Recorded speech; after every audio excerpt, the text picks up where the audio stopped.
கிபி 714 கொடுக்கப்பட்டது பிள்ளையார்பட்டி. பிள்ளையார்பட்டியில் பிள்ளையாருக்கு கற்பக பிள்ளையார்னு பேர். கற்பகம் நினைச்சதை கொடுக்கும். கற்பக பிள்ளையார் நினைச்சதை கொடுப்பார். பிள்ளையார் எங்கே பார்த்து இருக்கார் தெரியுமா? அந்த பிள்ளையார்பட்டி கோவிலுக்கு போங்க, வடக்கு பார்த்து பிள்ளையார் இருப்பார், தெற்கு பார்த்து சிவகாமி அம்மை இருப்பாள், கிழக்கு பார்த்து மருதீசர் இருப்பார், மேற்கு பார்த்து வைரவர் இருப்பார். நீங்கள் எந்த பக்கம் நின்னாலும் ஒரு சாமியை கும்பிடலாம். அப்படி ஒரு அமைப்பு பிள்ளையார்பட்டி. கற்பக பிள்ளையார். அந்த காலத்திலே எல்லோரும் பிள்ளையாருக்கு 5 கை உண்டு என்று வழிபட்டார்கள். 5 கரத்தனை, ஆனை முகத்தனை, இந்தின் இளம்பெறை போலும் எயிற்றனை, நந்தி மகந்தனை, ஞான கொழுந்தினை புந்தியில் வைத்தடி போற்றுகின்றேனே என்று போற்றுவார்கள். பிள்ளையாருக்கு எத்தனை கை? சொந்த கை 2, பின்னால பாசம் அங்குசம் கை 2, தும்பிக்கை 1, ஆக 5 கை. ஆனால் பிள்ளையார்பட்டி கற்பக பிள்ளையாரை போய் பாருங்க, இந்த பாசம் அங்குச கை கிடையாது. வலது கையில சிவலிங்கம் வைத்திருப்பார், இடது கையை இடுப்புல கம்பீரமா வச்சிருப்பார். தும்பிக்கை 3 கை தான். 3 கை விநாயகர் அநேகமா இந்தியாவில் வேற எங்கேயும் கிடையாது.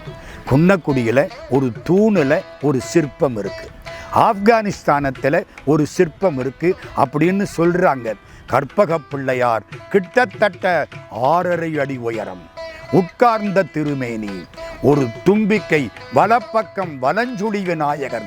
அற்புத கீர்த்தி வேண்டின், ஆனந்த வாழ்க்கை வேண்டின், நற்பொருள் குவிய வேண்டின், நலமெல்லாம் பெருக வேண்டின், கற்பகமூர்த்தி தெய்வ களஞ்சிய திருக்கை சென்று பொற்பதம் பணிந்து பாரீர், பொய்யிலை கண்ட உண்மை என்று கவியரசு கண்ணதாசன் பாடினார். இது குடைவரை கோயில், பெரிய பாறை, அதை குடைஞ்சு உள்ள பிள்ளையார்.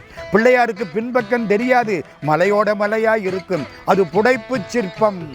பிள்ளையாரை நீங்க சுத்தி வர முடியாது, மலையவும் சேர்த்துத்தான் சுத்தணும். பிள்ளையாருக்கு பக்கத்திலே திருவீசர், அவரும் அதே மாதிரி தான். குடைவரை கோயில்.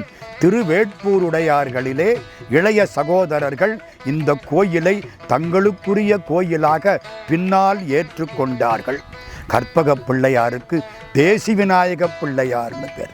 கல்வெட்டுக்கள் கிட்டத்தட்ட 11 கல்வெட்டுக்கள் இந்த ஆலயத்தில் இருக்கின்றன. அந்த கல்வெட்டுக்களை சுதந்திர போராட்ட வீரர் சா கணேசன் அவர்கள் ஒரு பெரிய பட்டியல் போட்டு கொடுத்தார்கள். அந்த கல்வெட்டில் பிள்ளையாருக்கு பெயர் தேசி விநாயக பிள்ளையார்.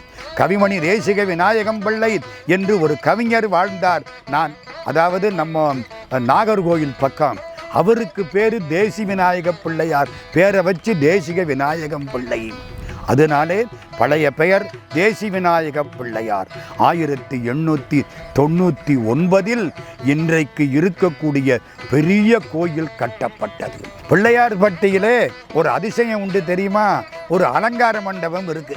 அந்த அலங்கார மண்டபத்திலே ஒரு பிள்ளையார் இருப்பார். அவர் ஒரு ஓவியம். நீங்க எங்க நின்று பார்த்தாலும் உங்களை அவர் பார்ப்பார். நீங்கள் இந்த பக்கம் நிற்கலாம், அந்த பக்கம் நிற்கலாம், எதிர்த்தாப்பில் நிற்கலாம், வலது பக்கம் நிற்கலாம், அப்படியே உங்களை பார்ப்பார். அற்புதமான ஆலயம். இன்றைக்கு உலகம் முழுவதும் பரவி இருக்கக்கூடிய பெயர் கற்பக பிள்ளையார். கற்பக பிள்ளையாரை வழிபட்டால் எல்லா நலன்களும் கிடைக்கும். பிள்ளையார்பட்டி கோயில் நகரத்தார்களுடைய தெய்வப்பற்றுக்கு அடையாளமாக திகழக்கூடிய அற்புதமான திருக்கோயில்.